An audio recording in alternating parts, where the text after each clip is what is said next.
Ce ne sont pas 3, mais 4 adolescents de 15 ans qui ont été arrêtés en une semaine. Tous soupçonnés de projeter des attentats en France. Europe 1 vous le révélait dès hier soir. Leur point commun, ils étaient en relation sur la messagerie cryptée Telegram avec le djihadiste français Rachid Kassim. Cet homme originaire de Roanne, Jean-Luc Boujon. Oui, Rachid Kassim a vécu à Roanne, semble-t-il, jusqu'à la fin de l'année 2013. Il s'est d'abord fait connaître comme rappeur amateur, avec ce titre aux paroles déjà assez violentes. Je suis un terroriste, parce que les organes de mon peuple, je les mémorise.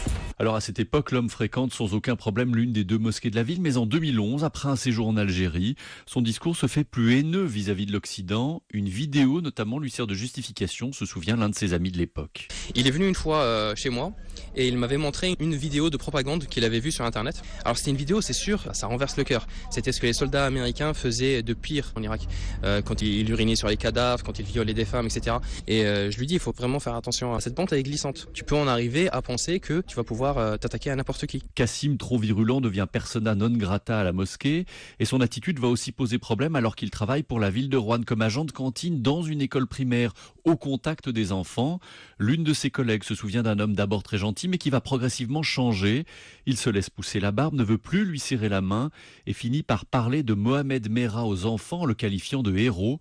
Les faits sont rapportés au service de la mairie qui mettent fin à son contrat. C'est peu de temps après que Kassim disparaît des écrans radars.